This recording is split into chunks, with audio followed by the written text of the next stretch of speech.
was presented to Mrs. Roosevelt in the White House, done in gold leaf.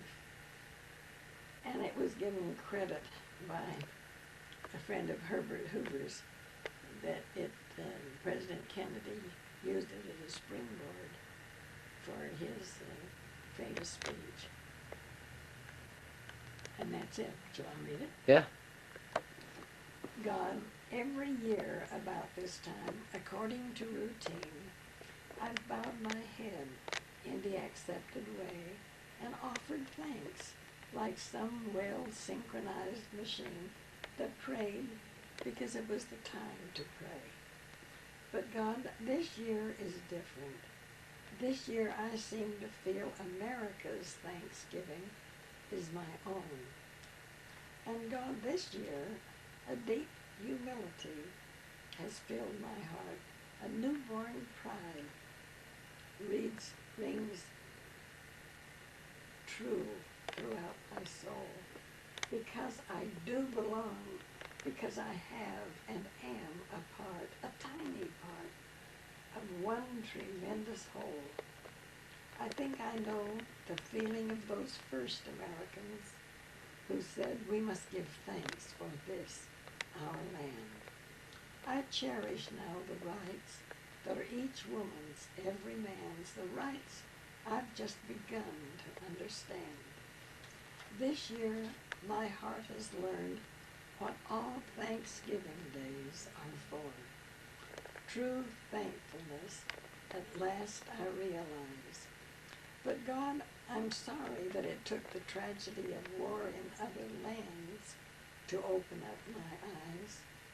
Again, I bow my head, but this time deep within me stirs a mighty prayer, part of one vast design.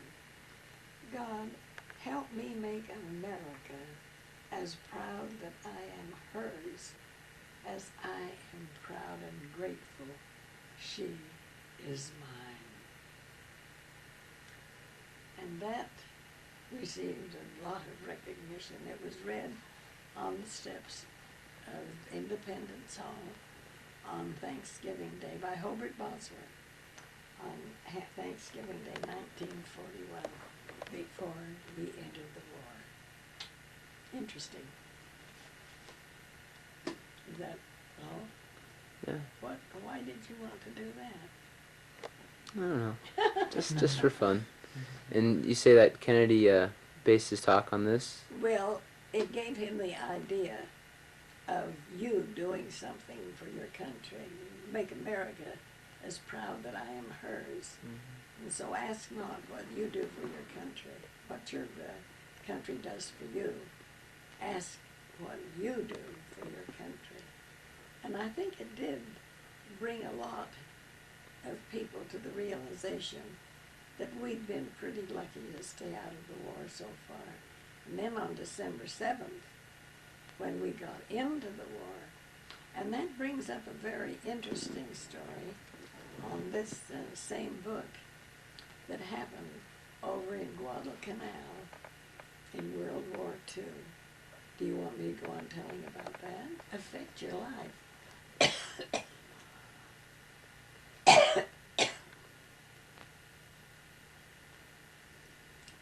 Maybe this one poem should be the climax here before I begin to fall apart. Okay. The thing is, I was coming home. First of all, I started to tell you a few minutes ago. You asked me if I was feel other people's pain, yeah, and if I was an autumn leaf. That's the only time I was actually the autumn leaf. But I was that, clinging on to that thing, and yet wanting to go with my friends. I didn't want to cling on any longer. But I was the autumn leaf talking, and it had nothing to do with me being Katie Worsley coming home from school. But, I was coming home from having been in Los Angeles, and Michael, I don't mean Michael, and Jimmy was waiting for me. I was a housewife and thought of nothing else. I had given up all my contacts drinks. I had given them back and bought them back so that I didn't have to have a career anymore. And I was in the club room of this train coming back to Salt Lake City, and all of a sudden a horde of soldiers and nurses and people in the army being sent to like Guadalcanal. Gals, 4 gals came up. I was the 5th. There's 3 on each side. And they came up, and I was in the club car, scrooched over here in the corner, taking up as little space as I could because I didn't belong there. I was just a gal going home to her family. And they all sat down, and I said, "Here, let me get out and go before you get settled, because I'm just writing a letter to my husband, and it isn't important." And they said, "Oh, no, we're just getting acquainted. None of us know each other. But we're all going to be nurses, Red Cross nurses over in Guadalcanal, and we want to get acquainted and talk about what we're going to need and what's going to happen. And you'll be just as important as any of us." So I said, "Okay, I'll just make the best of a bad situation," was what my thought was. And each one would say where one was from South Dakota, and one was from Washington, and one was from San Francisco, and every one of them told where one was Long Beach. And when it came to me, I gave my name, and I said I was just a housewife returning to Salt Lake City from a trip in California, and that my husband was in the Army, and that qualified me, of course, as being there. And the thing that everybody was saying, "Well, now let's get down to brass tacks and see what we're supposed to do. I understand we're supposed to have a cheerful manner, and that if we have any books that are fun and to read to them, anything to cheer them up is going to count. And so let's make a list of different books we can take." And one of the girls spoke up, and she said, "Well, I came across a book the other day that my sister, it's a late book, because she just gets the very latest things that come out. And she said she passed it around to everybody in this bank where she works, and they were just in hysterics over it. And I think that would be a good thing for bedside. We can cheer them up as much as possible." She said it's just a plain book, a little cartoon at the end, and at the beginning and the end, and it's just short. They're all just short verses, but the cartoons are fun. And the other girl spoke in. She said it's a real late book. It must be right off the press.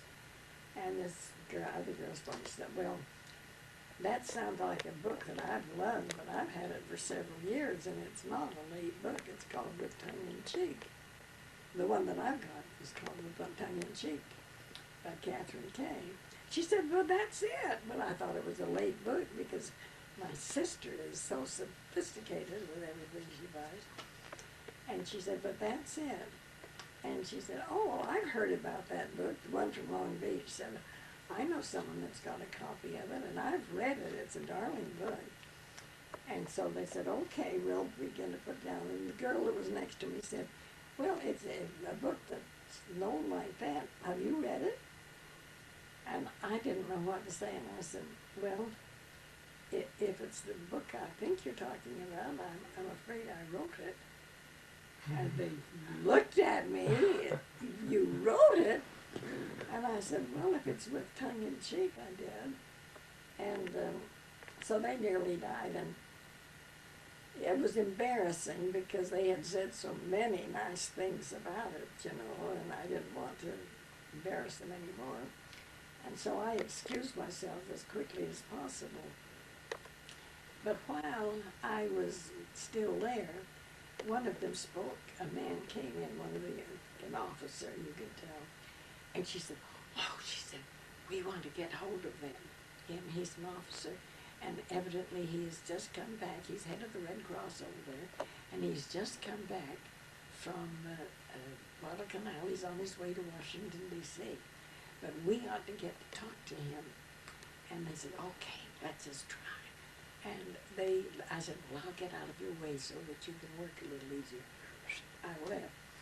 The next morning I got up and went to the club car just to see what was going on. And most of this is written in a letter to when I was coming home, telling them both I was coming home. And the next morning I entered the club car. And when I did, there were all these girls, the 5 girls, and these people from Guadalcanal were all together.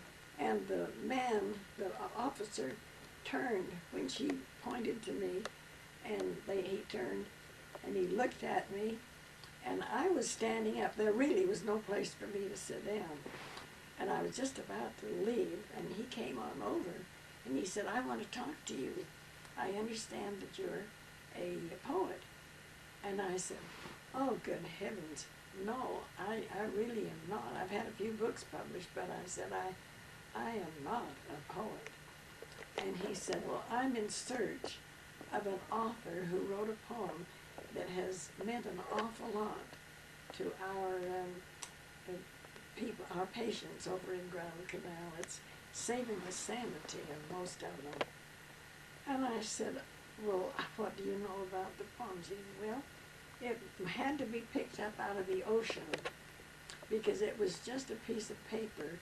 It's part of a book that has fallen apart and soaked in the ocean. It was picked up and dried out, and he says, and I said, is there anything on the book to identify it? He said, no, it's just one single page. And he said, I'm going back to the Register of Copyrights in Washington, D.C., because we want to find out who it is. And I said, oh, I'm so sorry, but I am not keeping up with modern literature. I don't particularly like modern poetry, and I can't help you at all. I'm sorry. And he said, oh, I was so hoping that maybe you might. I said, well, do you know anything about, I said, most of the poetry I know is for, Elizabeth Barrett Browning and all of the classics. But do you know the poem at all? He said, oh, yes, I should say. He said, we have been using it because we have so many of these terrible cases coming in. They're basket cases. They've lost their arms, their legs, and sometimes they're blinded. And he says they are so bitter that when we come across to talk to them, they say, get your so-and-so Pollyanna out of here. We don't want to talk to you. And he says they've built up such a wall that we can't get through to talk to them. And he says they're just going crazy. They're dying. And he says on top of everything else, they get a Dear John letter that their wives aren't going to wait for them. And he says they have such built-up resentment to us that we can't get through. And I said, well, I'd love to help you, but he said, well, what we do, we read this poem in the darkness after they've gone to bed at night. And he said, you have to put yourself in their place and figure how this would sound. He says, I know the poem, I can read it to you, I can say it to you. And I said, well, let's see if I possibly could recognize who the author is. And he said, it starts out, how do I go on from here? What happens now? The only world I care about is gone. And I said, I can't believe it. But I think that was from one of my books. And he said, you mean here? On this club car in this train going back there? I'm meeting the author of the book, of the poem that I'm trying to find. And I said, well, if it's, here's the rest of it. And I said the poem back to him. And he said, oh, this is an absolute miracle. And when you consider the situation that I was in, being on that particular train, coming back from California, meeting these nurses, and finding this happening, it made marks come all over me. I mean, I was alive with electricity. That's really amazing. And the poem itself was written when you said, did you ever feel a time when you felt somebody the way that you did the little life, the little leaf? And this particular poem was written when I was out in the sunshine. Nothing in the world, happy as a lark, nothing in the world to have upset me. And all of a sudden, I was this woman over in England whose home, I read it in the paper before, and her home had been in the house in England for over 400 years. And she had never known another. It was a kind of a feudal castle type of thing. And her father and her mother, her husband, 2 daughters and a sister were in the house at the time, and it was hit with a bomb and exploded while she was at work in the war effort, making war things. And everything in the generations that had been built in that house, her family, her relics, everything she had, they were gone. And she got up, this was in the newspaper, she went home to nothing, slept in one of the tunnels in the night that they had, and had nothing at all to go on. And she went back to work at her job in the war effort, making things to help the war. And somehow or other, that woman's grief and strength and courage came back to me. And this is the poem I wrote out in the sunshine on a Sunday in California. God, how do I go on from here? What happens now? The only world I care about is gone. Now, figure out what this man from the Red Cross was reading. He found this poem, floated in from the ocean to the hospital.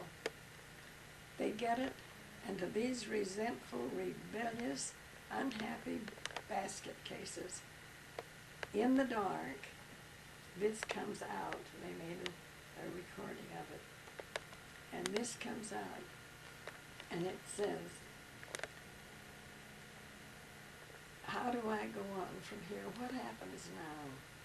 The only world I care about is gone. I know I must go on some way, but how, God? How? There seems so little left to build upon. The fine incentives that I had before are gone, are dead. And what did all my eager effort prove? Futility, perhaps. But God, what lies ahead? What is the next move when there is no move? I know I'm not the only one who feels like this. The world itself is torn and troubled too. It waits the time When doubt will find its nemesis as night and day, as, oh God, is that the clue, the answer? But I think I see now why you gave the promise of a dawn to every night. And suddenly it is no effort to be brave. This darkness too will pass into the light.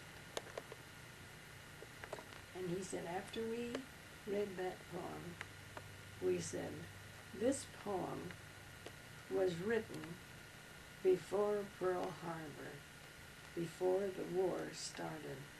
Tragedy has always been a part of living. You weren't the only one singled out for tragedy. That in the darkness.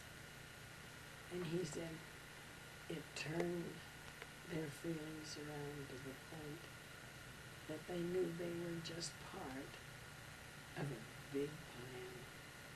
And we began to come through. Now, isn't that interesting?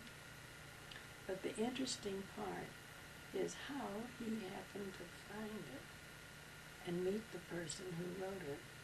And the woman in London had to die before I got him on the wavelength that let me pick up her grief.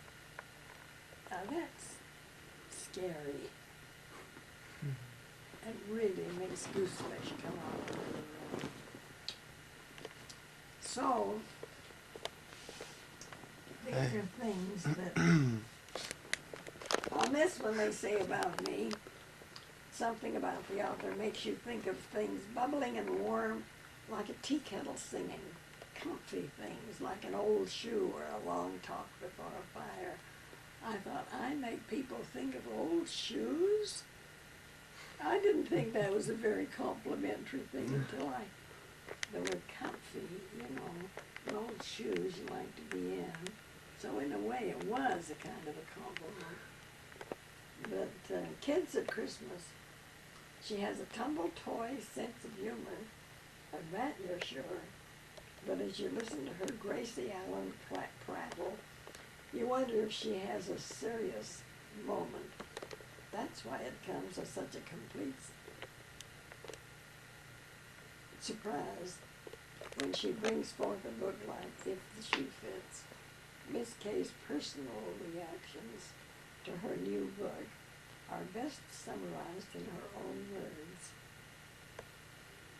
Oh, well, you want to hear it? Get hold of your father's books and read them. Okay. What does he have, Jared? Does he have all those ones? He has, and I'm sure he does. And he's got one called, oh, that's funny, one of my little books that came out with another book that I edited, and they wouldn't take his book because he was a new author, and I was an established author, and so I had to hurry up and get a book, and I was thanking Jim and John for making their own peanut butter sandwiches long enough for me to get this book out. And I made it for Jim and John, remembering my teenage years that were so full of all these dramatic things that were just incredible. And I thought that for the tragic situations when he didn't get invited to the prom ball or the whatever it would be, the girls' dance, and the people that were longing to have them call him and take him to the dances and all. Those are such tragic things when you're in your teens, in your high school. And you kids don't know about it because you don't know how the girls struggle. But he didn't, neither one of them needed it. Jim couldn't have been less interested. John was completely capable of taking care of. They had such complete self-confidence and self-esteem that girls could, well, girls liked him for one thing. Both of them, they had no trouble with girls. All of this that I had written for them, it was called, oh, but listen, it had its surface, the book was picked up by nearly every denomination, and I got letters from reverends and pastors and the fathers in San Francisco, and they wrote to ask me if they could have permission to use it for their sermons. Their sermons? Gee, this thing written for teenagers and people that had lost their jobs and in between unhappy times. And they wanted, and of course I said yes. But can you imagine it being picked up and used in church circles? And I wrote it for Jim and John. Now that's weird. Never know. This one of them was from Kansas City, and one of them was from something Dakota. Something Dakota. This one that was the most effusive in his praise about it was the Catholic doctor, whatever, in San Francisco. Can you imagine? You just don't know when you write something, you don't know where it's going to end up. I had a person write to me from Ethiopia and said that she picked up, she had this prayer that I had written that was in London when she was there, and she pasted it on her traveling case right next to the mirror so that she would have it and it was just for a girl going into teenage. I wrote it for the neighbor across the street who came to me and said, is there anything you could do to help Patty? She is growing up so quickly, and they want to have their birthday at the Coconut Grove, and she's not having any childhood. She's going straight from 11 and 12 years old into 13 at these big fancy parties, and she said something, and so I wrote a boy poem when it went fancy, and I wrote, I came across the two things that I'm going to write. A fan of mine in New Mexico, her children are getting up. I caught it right there. Here it is.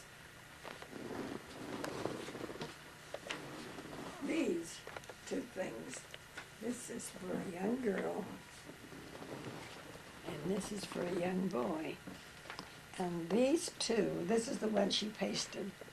And she wrote to me from Ethiopia, telling me that she got it in London. When I say you don't know when it's going to, where it's going to turn out, that was something I can't tell you. She said, in that letter, she said, I want to know if I ever amount to anything. It's thanks to you and this poem that has been pasted in my traveling case right next to my mirror. And this is the poem for a young girl. Please, God, help me to never rush the years, and let my heart remain a little girl's, so that it will know only April tears April tears with tiny rosebud dreams deep in its furls. Let my life be a brand new party dress that I may wear with pride where'er I go. Help me to keep my tiptoe eagerness and be a place where loveliness may grow. I guess one wish could cover every other. If you would just help me grow up to be the kind of daughter that my dad and mother were dreaming of when they first ordered me. Isn't that lovely? And it was to keep from high heels and makeup and all the fancy things they want to do when they're just going into their teens and think they're so grown up. And this is the one I had to write, a brother and sister poem. And boy, do I have answers from some of the people just in our ward were nice enough to send me letters. Please, God, help me to take in stride these in-between years. Years when I'm more than boy, but not yet man. Give me the courage needed for these teen years, when it is hard to understand life's plan. Foundations must come first, so give me vision that I may build mine carefully and well. I know it takes good judgment and precision as well as strength in life to ring the bell. Let me remember sometimes youth is cruel. There's nothing brave about a brawling fight. Help me to be above the ridicule when I know in my heart that I am right. Please teach me to have patience and forbearance. Let me take pride to see my job well done.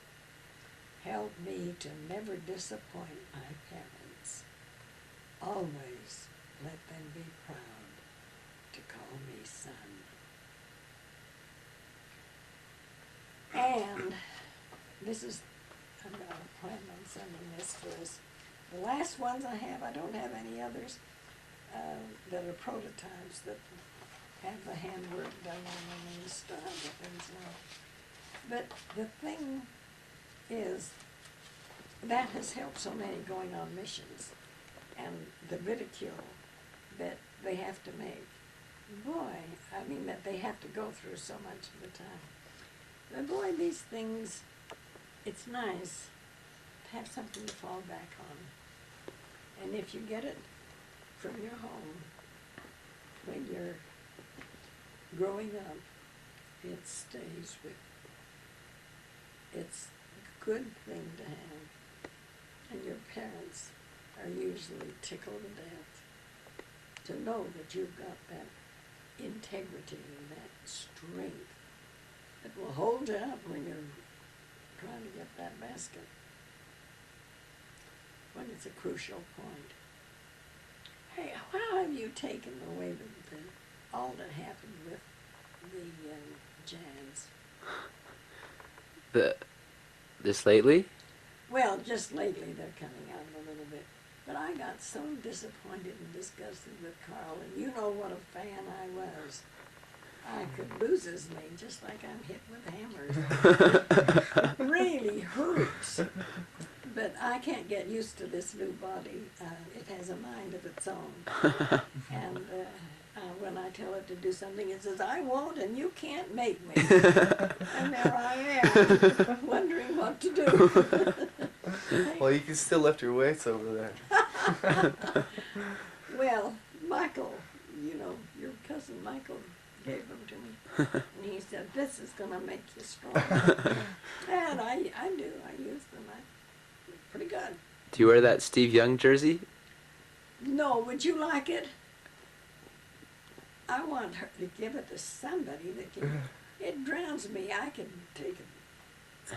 I don't put it around a bed and crawl in. But it is so big for me. Honestly. It increases the workout, though. You should try it. Have you seen it? It's huge, isn't it? Boy, it's about this wide. And Steve Young, of course I like Steve Young. I'm not saying anything, it's wonderful. But the funny part of it was, Sherilyn said, I finally have found a present for you. I've got a Christmas present. You're going to be thrilled to death with it. And I said, what under heaven? I'm trying to get people not to send me things. I've just got stuff that has to be thrown away, you know, given away. And I said, what is it? And she says, it's something that you've been wanting for ages. And I said, why? And when I was nonplussed, when I opened, I said, what is it? And she said, it's a Steve Young T-shirt. And I said, goody, goody. What do I do with it? Just what I've always wanted. Yeah, okay. Well, anyway, what are you planning on doing after this very entertaining afternoon with me? What do you mean? I just wanted to come over and visit. I have no. Well, Just going home you right mean after. I haven't bored you to death so far? After all. I No, like no, stories. Well, they're things you wouldn't get from at any other time from any other person. But it was so unexpected, I didn't know this is what I was going to be talking about today. But the fact that you tell me you haven't even read my books, and I thought that at least the family had read them. But I haven't read very many books. I never even read a book until I was in 9th grade. You're kidding. I was reading Schopenhauer and Nietzsche when I was in less than the 9th grade, I'm sure. I have to tell you something funny. I read so many books in the child's library that when I was about 11 or 12, Miss Sprague, all of these people have had library mentioned, named after Miss Sprague was the main librarian. And the library used to be where the Hanson Auditorium is now, planetarium. And I used to go down, they'd only let you have five books a day on your library card. But I would go back down every single day as soon as school was over to the library and get 5 more books. I'd have them read by dinner time and waiting for the next day to come to get 5 more books. And I just read constantly. I had, all my life, I've had a book somewhere in a pocket somewhere that I could read. And she finally, when I was around 11, 10 or 11, she took me up to the big library upstairs where Miss Sprague was. Miss Sprague, I knew she was the head of Angela Ferris, who has a library named for her. And Angela Ferris had a sister named Olive Ferris that was the principal of the Lafayette School, where I was in grade school up to the 8th grade. And the Lafayette School burned down. But she took me up and she said, and I was so thrilled to meet the goddess of books. And she said, Miss Sprague, this is the little girl I was telling you about. And Miss Sprague said, oh, that's interesting. Would you like to see the books that we have up here? And she said, Miss Ferris tells me that you have read just about all of the books down in the children's library. And I said, yes, I've read some of them twice. And she said, well, would you like to see the books that we have waiting for you up here? And I said, oh, yes. And she took me and I pattered after her. And I looked at the stacks, blocks of rows and rows and rows and rows and rows, down to as far as your eyes could see. Just forever, the library was full, stacks of books. And I looked at it, and she said, what do you think about these books? I said, oh, it's going to take me a long time to read all of these. She said, yes, I think it might. But my father brought me up, teaching me that we should never have a book in your bookcase that you haven't read and become a friend with. And so I had my books, I've got books right now that I loved when I was in high school, and some of them I had when even younger. And I learned to appreciate books. My father taught me about good paper, and he used to get first editions in what they call virgin quality, and you had a paper cutter knife, and they were put together in signatures. Your father has these books now, and boy, you better be taking care of them. There's one set in suede. Don't worry, my dad thinks books are sacred. Well, he does, because, and he knows they are. But my father would let me sit when I was 2, 3, 4, 5 years old on his lap while he would read. And Alexander the Great, you've got to look at them, and there are 4 of them, the prince and so forth, all together, that particular set. But my father would carefully rip the pages that were in the first signature. That's how you know you have a virgin, first edition.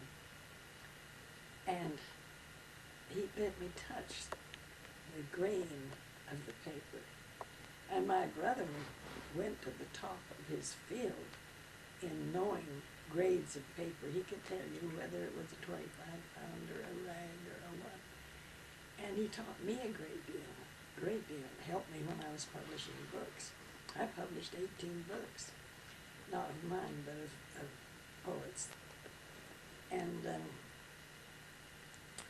it was an education in itself, because you don't pick up a book and think that it's a finished thing, complete and whole. It's something that takes so many people to put together, so many dedicated people that want the best to have for mankind to last. And these paperback things would break his heart. But he had sets that were all of gold and decollage and my children grew up with that grandpa, teaching them to revere and have respect for a book, and not to mark it up, and not to tear it, and not to break its spine. And it's a wonderful thing. But I tell you, I have books to this day that I can open and say, oh, that paragraph, middle of the paragraph, middle of the page, that paragraph is so beautiful. It tells how you can never, a stream never repeats itself. It just passes over the rocks one time. There are so many things that stick with you, and you know where you saw it on the page of the book. I don't know about you, but when you read and thoroughly understand what you're reading, you never forget them. They're friends that are part of you. And Jim's got mine all mixed up, so I can't do it like I used to.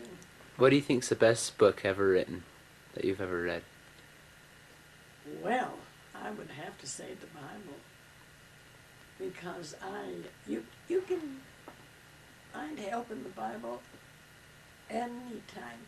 The Book of Mormon and the Doctrine and Covenants and different books. There's one book that I can turn to the paragraph in Neil Maxwell's book. There are different books that mean different things to me, but they're just passages sometimes. But you have to read the whole thing to get the passage that means something to you. When something in you is touched by what somebody else in his mind has written and put down for you, that becomes a part of you, and you are one-on-one with that brilliant mind. When I was reading Plato and all of these hundreds of books that have come out in the last few years about trying to find happiness and how to do this, and no matter what's going on, they've written so many hundred books. And I'm going back, as far as my reading is concerned, I'm going back to Socrates and Plato and the things that I cut my original teeth on. But it really dawned on me when they were having all these paperbacks now that cost $14. I mean, they don't care what they charge. But I think it's in this book. I said, and the thing that made me my reputation is that I was able to say so much in so few words. And when I realized, I hope I've got the right book. Maybe it helped to look through them. I said in 4 words what all these books are trying their best to say. And they spend reams of print doing it. And I did it in 4 lines.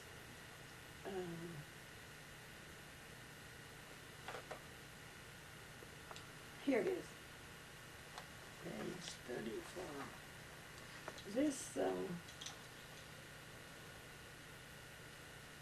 This amazes me. But when I like something, I like it as much as if somebody else had written it. And I don't know how I wrote it, really. But the thing is, that on one of my books, one of the covers of my book, it said, I know a girl named Kathryn K. You'd like her at a glance. Her poems not only make you gay, they kick you in the pants. And the thing that is true about that is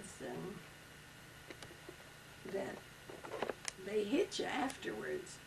The publishers have asked me, the one that did my last, if I couldn't have it so that the poem would read it and put the title of the poem at the bottom, because it changes the entire meaning of the poem when you read it and you think of what I really said. It's a, what did I say it was, 34? Here it is. No, yeah, here it is. It's called Plea for Contentment. And contentment is the truest form of happiness. Joy and all those things, they go, but contentment, satisfying, the thing that is something you can live with, is the secret to it all. And I happen to write this, and pray, let not my deeds be touched by an absurd regret. Teach me not to expect too much, nor be dissatisfied with what I get. Now, if you can adopt that and make that your life, you'll be happy. You'll be contented. You won't have these tremendous seesaws of disappointment and just watch it. It's Plato, pure and simple, I'm sure. But at the same time, I put it in down-to-earth language that anybody can understand. Plea for contentment. Don't waste time regretting what's past. Can't do anything about it anyway. But you can write, people have done this, you can write whole sermons, whole treatises, everything. Give a whole speech on that one little 4-liner. And that's something that it seems to me is happy for me to think that, now I don't know, I must have written that. Well, it's got to be before 1938. I think that's when that book came out. That's a long time ago that my books have been on print. But they are called author's author. I was an author's author. I was a poet's poet. And that satisfied me. I didn't want a lot of fame, a lot of stuff. Well, we need to get more prints out for people. Well, that's true, but the people that want this can find it when they want it. It's on everybody's collector's list. I mean, it's a collector. And they turn up in the oddest things. What they do, Sam Weller, he used to say that he'd go in and he buys these whole libraries when people die. And nobody can take them all, you know. And he'll get them $200 or $300 or $500 for the whole bunch. And he said one of the things that I use as a guide, I'll look through them, and boy, if they've got a copy of Tongue-in-Cheek or Shoe Fits, I'll take the whole works. I know I've got a sure sale on those. And so I thought that was kind of nice of him. He's getting a special award this week. I understand he's blind now. But I used to be on TV for him. I don't know when some of the books came out. But these things, I'm afraid I'm talking too much. You kids, how old are you? I know you're you're younger than you look. I'm 17. 17. I'm 16. You're 16? Mm-hmm. You kids are both still growing. That's enough to scare me to death. Honestly. That's incredible. You play basketball as well as... Mm-hmm. Will you remember me when you're big guys? We'll come protect you. Oh my goodness. Cameron, you are a delightful person. Tell me about your folks. My dad is a massage therapist and works on hot tubs and like sells pools and hot tubs. Wonderful. And my mom is a registered nurse. Oh, well, what a wonderful combination for you. Yeah. That's really like wonderful. They could probably come take care of you, actually. Well, they're going to have to hurry. The way things are going, I'm telling you, it was just ridiculous, the state that that medication. I was taking this one, the one that they're calling me from Pennsylvania and all about, Merck people. You have to get on awaking, arousing, before you're up in the morning, sound asleep in bed. You have to take it sitting up, straight up, and you have to stay straight up for at least a half an hour. Whoa. And Why? you tell me. The instructions, the doctor, he sends, I'm lucky if he spends 15, 20 minutes with me. Spent a half an hour explaining to me how I should take this medicine. It's because they found fractures in my spine. I do have a big bad pain that comes in my spine every once in a while. And there's some kind of a fracture, they call it, in my spine. And, they pull these. I had something wrong with me at one time. It took me nearly a month to really learn how to pronounce idiopathic thrombocytopenic purpura. Now, You got that down now good. spell it. I'm telling you. I said, boy, if you can't pick them out to tell me what I've got, it's something that nobody else has. I can believe it. Nobody else would know how to say it, let alone spell it. But the thing is, it just means that your blood won't clot. Why don't you say that? I can understand that. He said, well, your blood would evaporate before it would clot. And I said, well, it's not got any use for me anymore. I don't care what it is. But anyway, these, I don't know what I was saying. What was I talking about before I got into my cuteness? No, see. Forgot. His nurse? His mom's a nurse? Oh, Yeah, my mom's a yeah. nurse. Well, the thing, the thing that's wonderful about it is the coordination between the two professions. That's what they're doing now. And Michael, that's what he decided. He wanted to be there for a while, you know. He got the equipment and he came up, oh boy, it's wonderful. And does he work with the athletes at all? Yeah, me. No, but I mean professionally. Yeah. For Kappa McGuire and some BYU athletes. Yeah, BYU. That's what I would think. he's worked with like He's worked with me. musicians. Yeah. Oh, they're not back because we're having fun. I'm not giving a thing to eat or drink or be merry.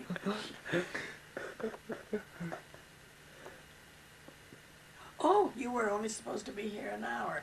What have I got to do? Here, just a minute. Here. We're just having a ball. Yeah. Hello? Tell him to tell my parents that too. I don't know.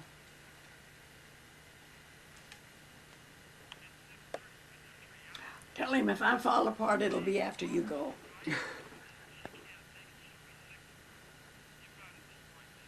Okay. Hey. Tell him to talk to my parents if they come. Okay. Okay.